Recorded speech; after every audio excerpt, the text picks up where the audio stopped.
Good afternoon. National Assembly for Wales is now in session, and the first item this afternoon questions the First Minister. And question 1, Mohammed Ashgar. Thank you, Madam Presiding Officer. First Minister, will the First Minister outline his strategic priorities for the sport in 2015, please? Yes, our priorities for sport are set out in the programme for government. Thank you for the short answer, Minister. A recent report predicted that Cardiff could see its economy boosted by some £316 million as a result of hosting Rugby World Cup games this autumn. Will the First Minister advise the Assembly what action he and his government have taken and will take to ensure we maximise the benefits of holding the Rugby World Cup in Cardiff? Oh, that work is well in hand, of course. We know full well that the stadium, as it brings thousands of people into Cardiff and the surrounding area, helps in terms of accommodation and hotels, helps in terms of the hostelries in the area and restaurants, of course. And we are fortunate indeed that the Millennium Stadium is the biggest among several stadiums, of course, that add so much to the economy of Cardiff. John Griffiths. Yes, First Minister, our Welsh Government's sports strategy, Climbing Higher, goes back quite a number of years now. And with recent developments such as Tanny Gray's report and its importance for physical education in schools, the closer links between the health agenda and the sport and physical activity agenda, I wonder now whether it's time for a new Welsh Government sports strategy which would closely involve all government departments. Well, Climbing Higher was launched in 2005 and it set out the government's strategic direction for sport and physical activity over a 20-year period. In 2010, the Creating an Active Wales Action Plan introduced specific targets which are based on the progress that have been made. What I wouldn't want to do is to duplicate what is being done at the moment, but that said, the Physical Activity Executive Group was examined in 2013 to examine new opportunities and to refresh our approach to increasing levels of physical activity in Wales. And in December of last year, Cabinet agreed an action plan drawn up by the group, and work is now underway on planning the next steps. Bethan Jenkins. First Minister, you may or may not be aware that in the Avon Valley, it seems to be that the local community have been forced into a position whereby the pool will close if a social partnership is not set up by January 2016. I'm sure you would agree with me that we need a strategic outlook in terms of where we take swimming for the future, because if pools like this are closed in deprived communities, people's health will inevitably deteriorate and they will not be able to access facilities as easily as they can do at the moment. What will your government do to support this particular partnership? Well, I mean, this is a matter ultimately for Neath Talbot Council, but where we can help social partnerships to come together to run a facility such as a swimming pool, then of course, if such a partnership were to come forward, we would do what we can in order to help them.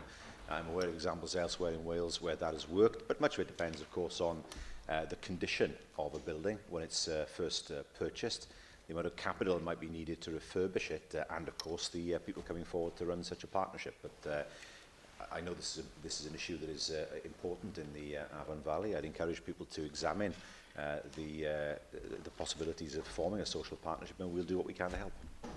Question 2, Byron Davis. Presiding Officer, will the First Minister make a statement, please, on the projections for the Welsh economy?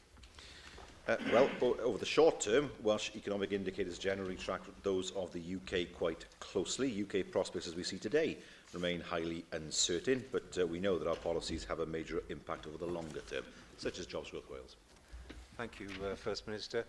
Do you share my belief that electrification of both the main line and Valleys lines presents us with a once-in-a-generation chance to invigorate the economy and increase social mobility across South Wales? And on that basis, would you outline what work you are undertaking to capitalise on this investment, and what specific outline projects you are perhaps commissioning to ensure we squeeze all the added value out of this investment to provide more employment and long-term solution to the deprivation and poverty that exists along South Wales? Well, 2 points. First of all, of course, I'm glad that an agreement was reached with the UK government, despite the fact that no support came from the party opposite, but we got there in the end. And secondly, of course, he is right to say that as far as the main line is concerned and valley lines in terms of electrification, they do offer the opportunity to connect communities more effectively and more quickly than before, and of course to make sure that there is no threat to mainline service, particularly in the long term. And I'm very glad, of course, that the UK government listened carefully to our arguments. Reinhard Bjorworth.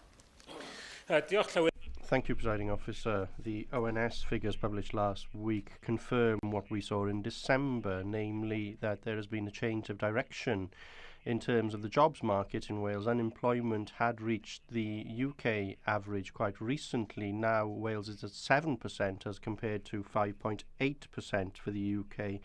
And 43,000 jobs have been lost in Wales over 2014. Does the First Minister take responsibility for the failings of his government in terms of what we see in terms of employment? And what can the First Minister do to reverse this decline? Well, if I remember rightly, it was his party that was responsible for the economy for 4 years, and things have moved in the right direction since then, particularly with Jobs Growth Wales and the fact that unemployment has fallen. And it's true to say that over the past year, the trend has been in the right direction. There's been a blip in the last quarter, and the same thing's happened in Scotland too. What we are doing is ensuring that more investment is coming in, and Pinewood is one example of that, and CGI is another. And the fact that we are supportive of projects such as Surf Snowdonia, which is all important to the Conwy Valley, shows the impact that we can have as a government in order to ensure that the unemployment drops in the long term. In July last year, when Welsh unemployment rates did fall faster than the rest of the UK, you were happy to take the credit for that. You said that with youth unemployment falling faster in Wales than any other part of the UK, it's clear that Jobs Growth Wales is having a major impact in creating opportunities. But unemployment rates in Wales, whilst they're still falling, of course, the rest of the UK, they are falling faster consistently over a period of time. OECD recommendations to make sure that youth unemployment is tackled is to invest in skills over job creation schemes. When will you start to see investment going into those kinds of programs instead? What is Jobs Growth Wales other than the scheme that provides young people with skills in order to get employment? And of course it's a scheme that was put in place partially because the Future Jobs Fund was abolished by her party. And we wanted to make sure that we supported young people to get skills, supported people to get jobs in the longer term, our young people, and to make up for the gap that was left as a result of the policies of her party, I have to say. We now move to questions from the party leaders, and first this afternoon, the Leader of the Welsh Liberal Democrats, Kirsty Williams. Thank you, Presiding Officer. First Minister, today sees the publication of 2 reports highlighting the failure of a government to deliver consistent improvements. One report from the Wales Audit Office shows how more than 1 in 10 patients have to wait over 6 months for non-emergency treatment. And the Auditor General goes on to say that the current approach to delivering services does not deliver sustainably low waiting times. Now, I'm sure you'd agree with me, patients waiting for that non-emergency treatment are fed up of waiting. When will we see policies being delivered that are going to make sure that people waiting for non-urgent treatment get the help, service and the healthcare that they need and deserve? Well, we have put, of course, extra resources into the health service and are working with the health boards in order to make sure that more and more people, and most people get treatment within 10 weeks, more and more people get the treatment in the time that they would want. I must say, I do welcome the Leader of the Liberal Democrats' approach in this regard, in the sense she has put forward the idea of a commission, an all-party commission. I think that is something that has merit. Whether it can be done in the political times that we live in, with an election coming this year and next year, is difficult to assess. But I do think the time has come for an all-party commission to look at the health service and to come up with an honest appraisal of where the health service should go in the future. We're happy to play our role in that, and I'm sure she is as well. Thank you very much, First Minister. But could I move then on to the issue of education, since I've been able to convince you of the merits of our arguments on health? When Estyn published their annual report last year, you told me then what is lacking is consistency. There is no question about that. Well, you weren't wrong, First Minister. At best, today's Estyn annual report paints a mixed bag across Wales again. Last year, standards were failing at our secondary schools. This year, Estyn points to falling standards in our primary schools. Last year, our children were struggling with literacy. This year, Estyn points to struggles with numeracy. Now, the inability of your government to deliver real change is in danger of condemning a generation of young Welsh people to emerge into the workplace underskilled and underprepared for the needs of employers. When will the countless speeches, initiatives, programmes that you announce as a government actually see real, consistent delivery in our education system? We're seeing it. We're seeing the improvements in secondary schools. We're seeing the improvements in GCSE results. which we hope this year will be at least at a par with England, after having been behind for some years. We see Schools Challenge Cymru, the money is going into secondary schools there, and we see the People Development Grant, which her party, of course, suggested. There is work still to be done in primary schools. We see that literacy has improved. We see that there's still work to do with numeracy, but things are certainly moving in the right direction. If you look at the Estyn report, it's absolutely clear to me that education is improving in Wales. There will still be some areas where there needs to be greater improvement, and that's what we will focus on. First Minister, the number of primary schools requiring re-inspection and follow-up visits by Estyn is increasing. The one piece of really good news in Estyn's report today is that the gap between those children on free school meals and those that are not is closing, and that's happened as a result of Liberal Democrat policy. Now, First Minister, I appreciate that things can't be changed overnight in our education system and in our health service. I understand that. But you've had 15 years as a Labour government to change things, and you personally have had 5 years as First Minister to see real results and change. Do you not recognise that the vast majority of Welsh people can't opt out? They can't afford private schools and they can't afford private insurance for their healthcare. When will you provide consistently improving public services that I think the Welsh people deserve? I think what our young people deserve is not seeing the level of tuition fees that her party's imposed in England. One of the major promises that her party put forward, not her personally and as Welsh Liberal Democrats, but in the general election, was broken almost immediately. And we have kept faith with Welsh students. We've kept the education maintenance allowance. Her party voted to abolish it in England.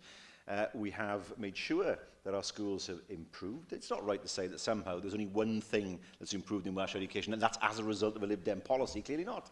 We see what our secondary schools are doing. We are not complacent, and we know there's still work to be done in some aspects of primary school work. But the one thing we will not move away from is our commitment to increase spending on schools. We've done that year after year after year. And also we will make sure that students who come from less well-off backgrounds are not penalised by the tuition fee hikes England has had, and also by the education maintenance allowance abolition that the Liberal Democrats supported there. We now move to Leader of the Opposition, Andrew Davis. Thank you, Presiding Officer. First Minister, this morning a written statement was issued by the Minister for Local Government ruling out the 3 voluntary mergers that had been put before the Welsh Government for its consideration. One of those 3 was a clear footprint of what Williams had identified in all its modelling over what would be a successful reorganisation of local government. Can you explain what the current thinking of the Welsh Government is about the future shape of local government here in Wales in light of this rejection of the voluntary mergers? Williams is still the preferred map, but not the definitive map. I will be asking the party leaders over the course of the next few weeks to meet with me in order that I can have a better assessment of what they think the map should look like. Because no party in this chamber has said that it wants things to stay as they are. I'd love to know where his party stands. I'd love to know where Plaid Cymru stands. They had a consultation. I don't know what happened to it. And with the Liberal Democrats. Let's have discussions with an open hand to make sure that, of course, that we get a map that is agreed. We have an idea of what the map should look like. What we need to do is to understand what the view of other parties is. Tell us, please, what your view is and what the map should look like. First Minister, I think we clearly know what the Welsh Government view is on local government reorganisation. It's just a big black hole. You don't have a clue where you want to go, do you? In light of this statement this morning, it is quite clear that the relationship between you and local government has broken down. Unquestionable. What we are talking about here are people who depend on services, some of the most vulnerable people who depend on the services that local authority deliver. Many thousands of individuals who depend on local authorities for their jobs. And all we're getting is rants from the press and speeches from the local government minister, but without no coherent map forward over the shape of future government. So I ask again, is it the thinking of Welsh Government that Williams is the model that you are working to, or is it the model that has been talked about by some senior Labour figures of 6 large local authorities? Williams is the preferred option, but I look forward to meeting with the Leader of the Opposition to hear what his view is on the map, because I have absolutely no idea, nor do the people of Wales. And I would prefer I would prefer to move forward on a basis where there is a map that is agreed by more than one party. I think that is the right way to move this forward. So let's do that. There's no point shouting about from the Plaid benches, because Plaid was supposed to have a consultation on this, and it got buried.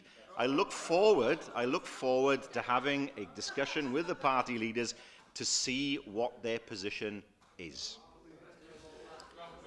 I've asked you 2 questions now, First Minister, to try and gain some clearer understanding.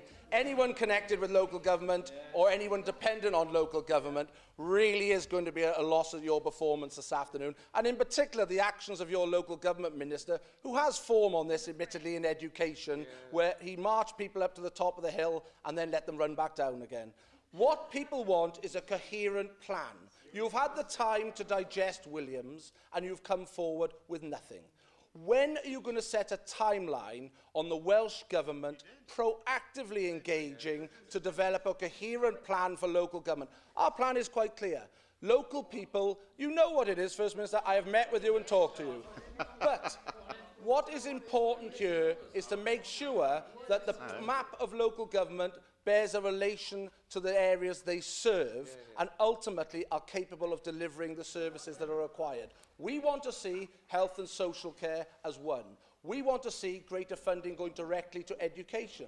So therefore, are you signed up to the model of local government that would develop a truly borough-type council of local government that we used to historically have, with the major services delivered by health and social care as one, and education funded directly from the Welsh Government?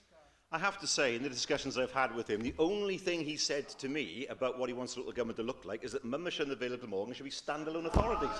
That's all I've heard from him. Now, he invited me to express his view. That is his view. I don't care about anything else, as long as Mumma and the Vale are fine. I wonder why that is. Now, let's move away from this parochialism and this party political advantage that he's trying to promote. We have said that Williams is our preferred map. I would prefer it to talk to opposition party leaders to come to an agreed map by the summer. If we don't get agreement, we will publish our own map by the summer. But the invitation is there. And let's move away from the parochialism of the Tories. I take no lectures from a party that wants to cut local government spending by 12%. I take no lectures from a party that wants to cut education spending by 20%. They're very, very happy on those benches to talk about record-breaking health cuts. They say they want record-breaking cuts in education, record-breaking cuts in local government, record-breaking cuts in farming spending, record-breaking cuts in job creation. When it comes to breaking records, the leader of the opposition is the Roy Castle of those benches. Did you all enjoy that? Good. So, no more, please, this afternoon. We now move to Leader of Plaid Cymru, Leanne Wood. Diolch, Llywyd. First Minister, yesterday the Environmental Audit Committee at Westminster published a significant report, and they made a key recommendation, and I quote, "A moratorium on the extraction of unconventional gas through fracking is needed to avoid both the inconsistency with our climate change obligations and to allow the uncertainty surrounding environmental risks to be fully resolved." Plaid Cymru supports a moratorium on fracking, First Minister, for the same reasons. Does the Welsh Government agree? Well, you can't support a moratorium on fracking unless you agree that licensing should be devolved. I take the view licensing should be devolved, and then we should consider an effective moratorium on fracking.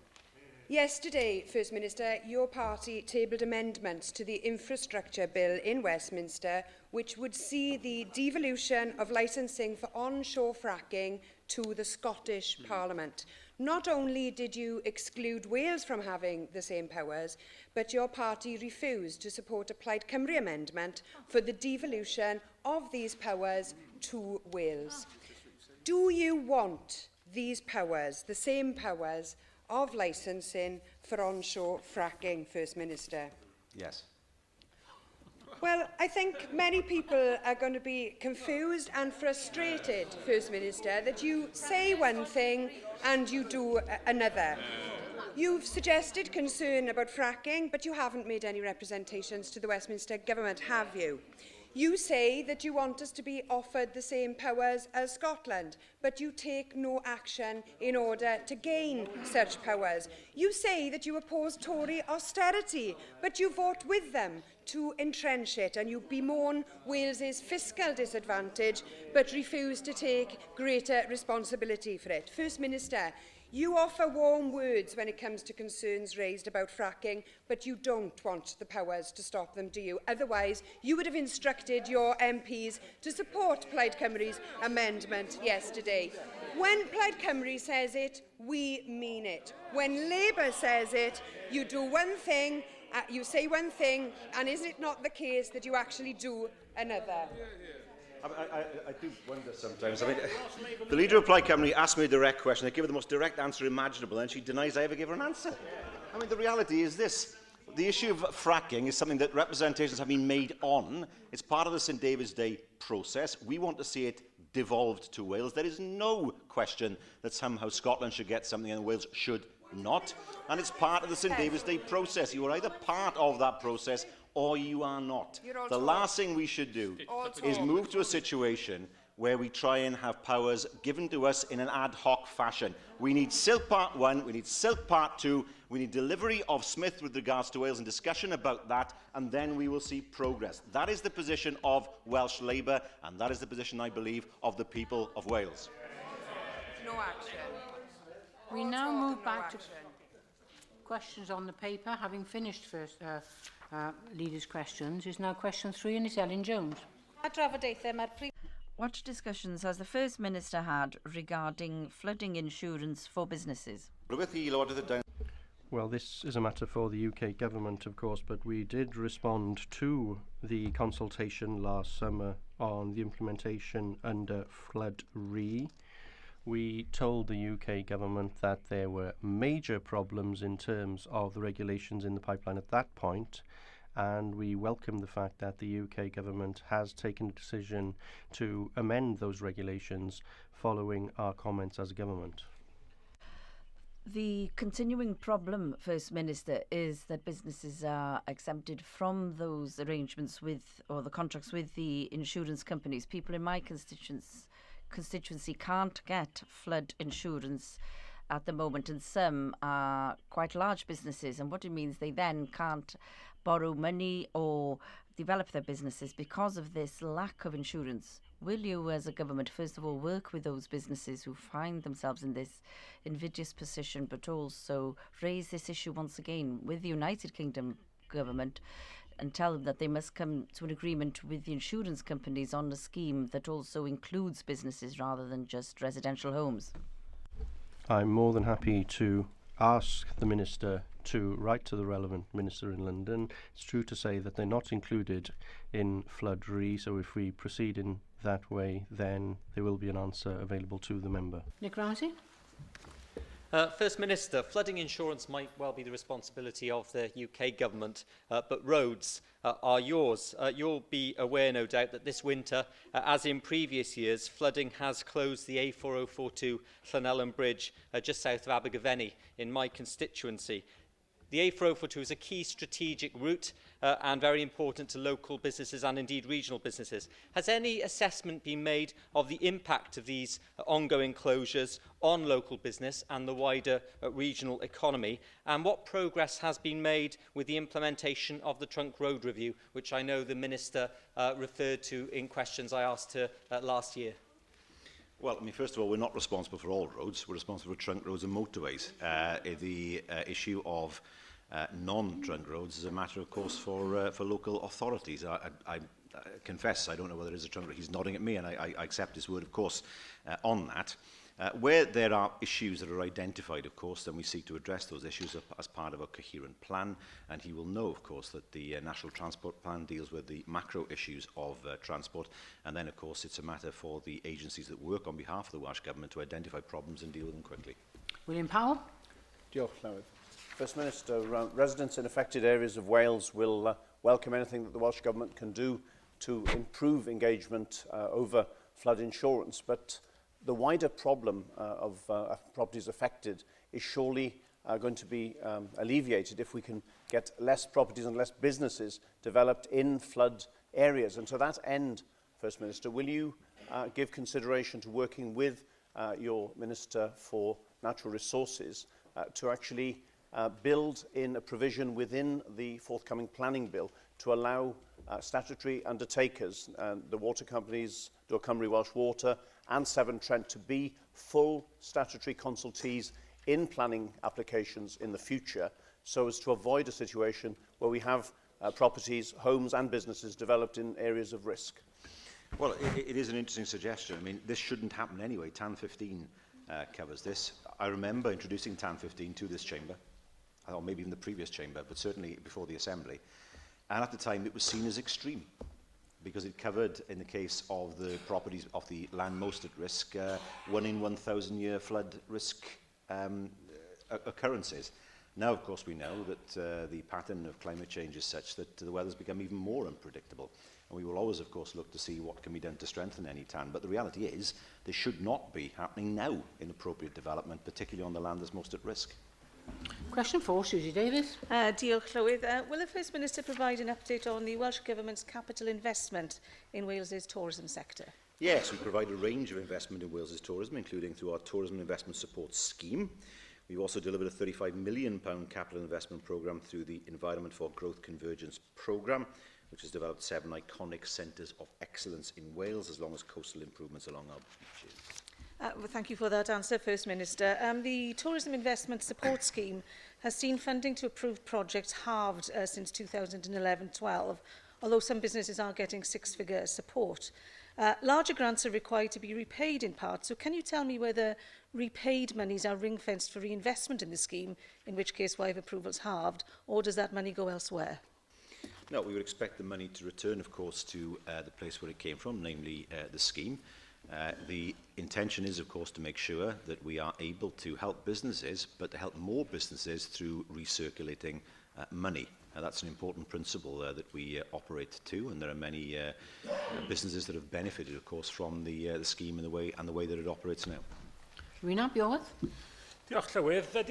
Thank you, Presiding Officer. Does the First Minister agree that erecting another line of electricity pylons across Anglesey could be very damaging to the tourism industry? Does he agree that there should be a very detailed assessment of the costs of pylons to the economy, including tourism, as well as the impact on the value of privately held property? And although this, as we know, is not a devolved issue, will the First Minister express his support to the multi-party campaign against pylons and to ask the grid to look in earnest at alternative options rather than taking the pylons overground and make the investment necessary to achieve that?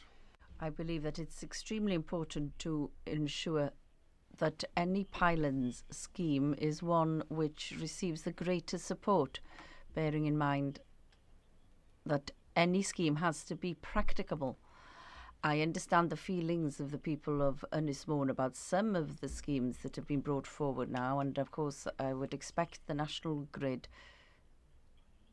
to consult in detail with local people before proceeding with any project. This, of course, should be devolved, and I would agree with that view, but at present it's something for the United Kingdom government to grant or otherwise, unfortunately. Will the First Minister make a statement on the latest annual report of Her Majesty's Chief Inspector for Education and Training in Wales? We welcome the current Chief Inspector's final comprehensive report and also thank Estyn for their work. Thank you, First Minister, and I note the good work that Anne Keane has done over the years. I noticed that in this report it states that this has been a mixture in terms of standards in education providers and that standards in primary schools have declined.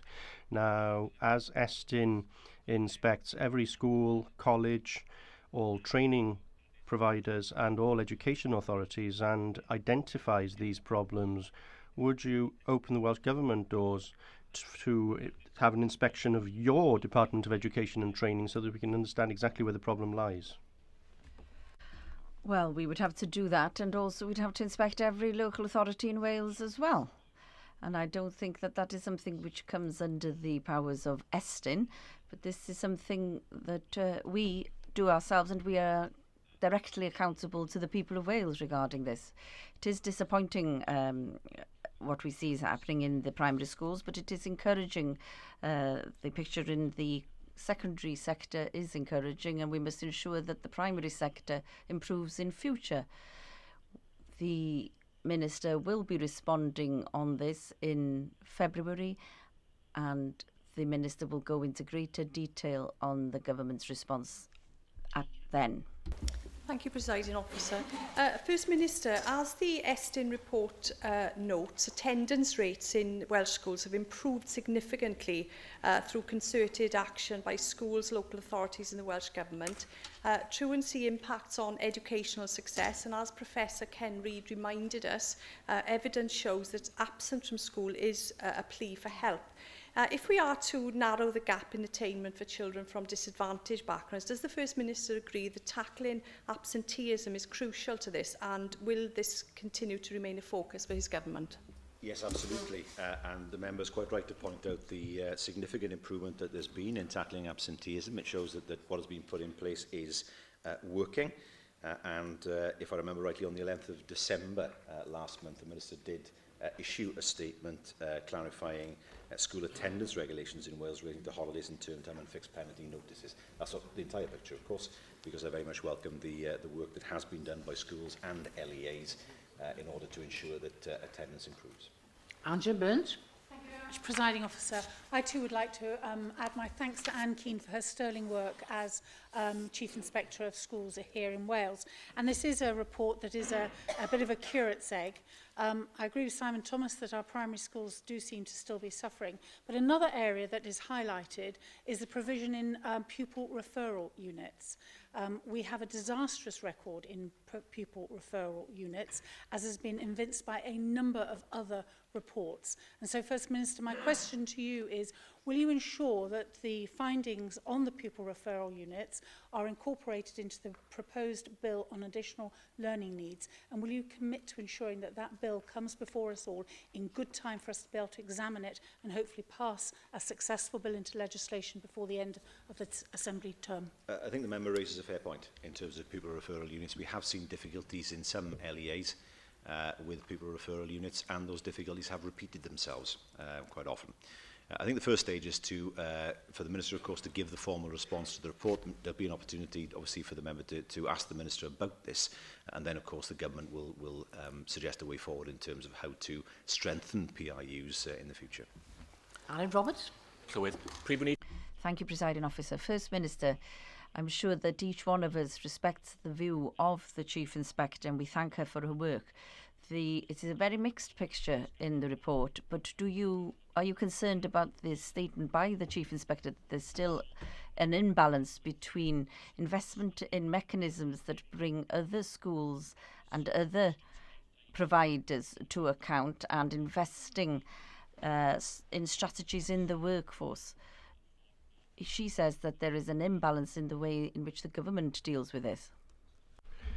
Well, we will take account of the statements made by the Chief Inspector, and I'm sure this is something that the Minister will deal with when he speaks next month. Sandbadge.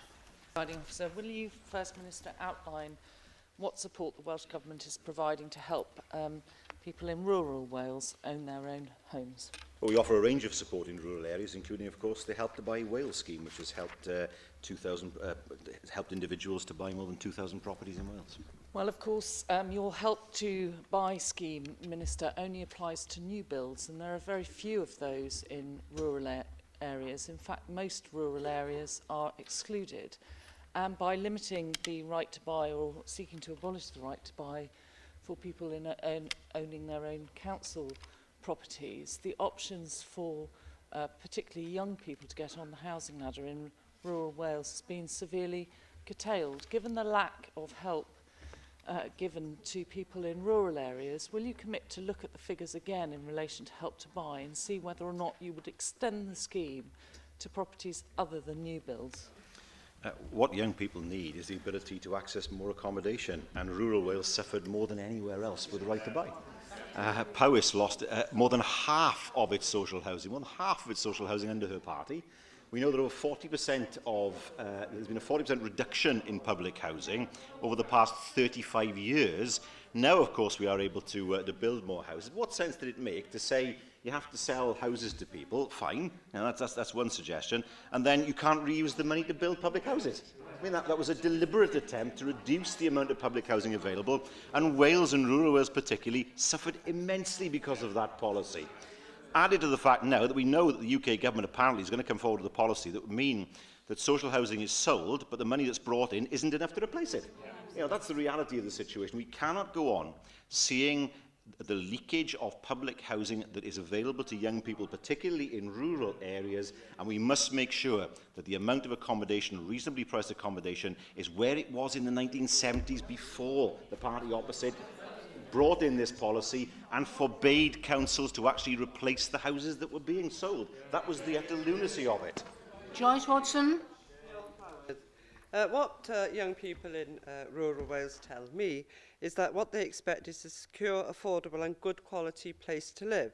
And home ownership, low-cost home ownership is part of that mix, but so too is social housing and private renting. And I'd like to see more cooperative options available. So, First Minister, would you join me in congratulating Carmarthenshire County Council on its very bold decision to be the first council in Wales to suspend the right to buy, a policy that has, as you've just said, wasted millions of pounds of public money and contributed towards homelessness and housing needs across Wales. And are you confident, First Minister, that your government will meet its target of 10,000 affordable homes and bring back into use 5,000 empty homes during the course of this Assembly? We are confident that we will reach that target. What we could not do is to, as it were, fill up the bath while not putting the plug in properly, which is what was happening in effect. And we know, I mean, you have to look at some parts of rural Wales. Some houses that were originally council houses are now second homes, or they're actually in the private rented sector. So there's a private landlord now renting those homes out instead of a council. We cannot go on with that policy now. In fact, it's a policy that has seen fewer and fewer people anyway buying their houses. We need to make sure we have good quality social housing for our young people in rural Wales, in urban Wales, and in order to do that, we have to make sure that the money is there to deliver on that. It will not happen if we continue with the right to buy, because houses were not replaced over 30 years, and we have seen a hammering of the social housing sector in Wales during that time, and more young people are able to gain accommodation, and we intend to stop that. Claire Griffith. Thank you, Presiding Officer. One frustration raised with me regularly from the point of view of local authorities is the fact that the Planning Inspectorate is in the process of creating LDPs and had insisted on reducing the percentage of affordable homes provided within those plans, and that then means that there are fewer options in terms of people owning their own homes in rural areas. Do you have any sympathy with that frustration? If so, what are you endeavouring to do to put that right? Well, there is definite guidelines on this as regards how many houses should be in a development. If there's any evidence that that number is reducing, then we would be interested in considering that evidence. We have, of course, seen some authorities, such as Carmarthenshire, the member who has ensured that there are more houses available for people in the future, and we would expect local authorities and also the Inspectorate to ensure that that happens across Wales. Question 7, Mike Hedges. What advice is the Welsh Government giving to schools to identify children who are self-harming?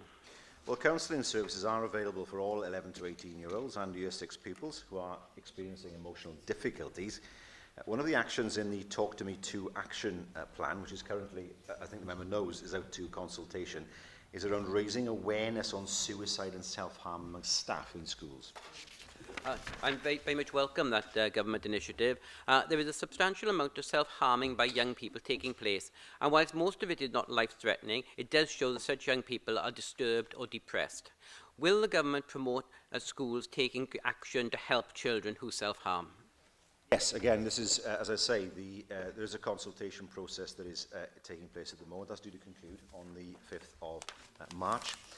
The document sets out the Welsh Government's proposed approach to suicide and self-harm over the next 5 years, and it does advocate certain actions relating to young people. And of course, identifying self-harm and identifying the risk of suicide is an important part of the care school can offer.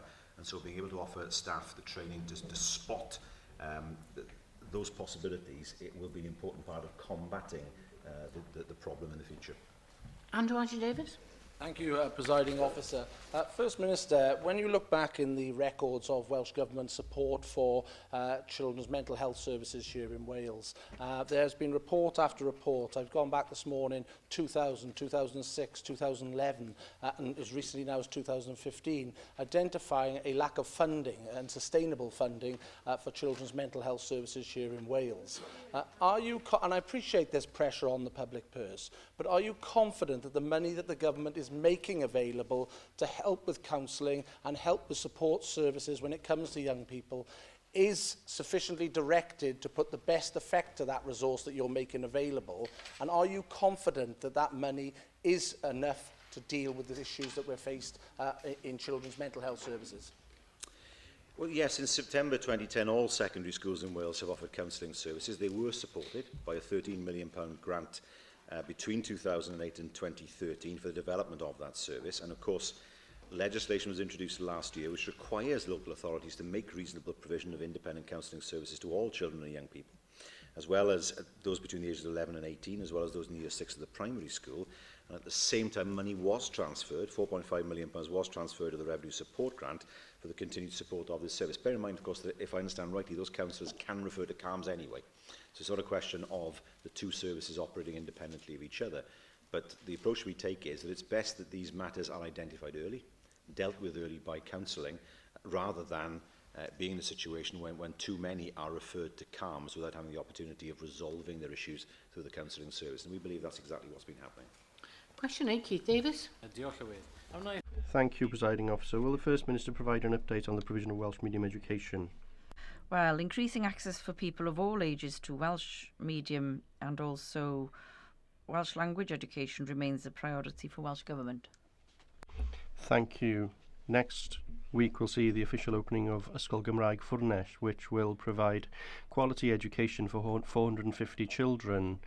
At a meeting held by Cymdeithas yr Iaith in Carmarthen 10 days ago, representatives from Carmarthenshire said that because of the growth in Welsh medium education in Llanelli, they were looking at the possibility of having a second Welsh medium secondary school. Do you agree with me that that would be very valuable for the Welsh language?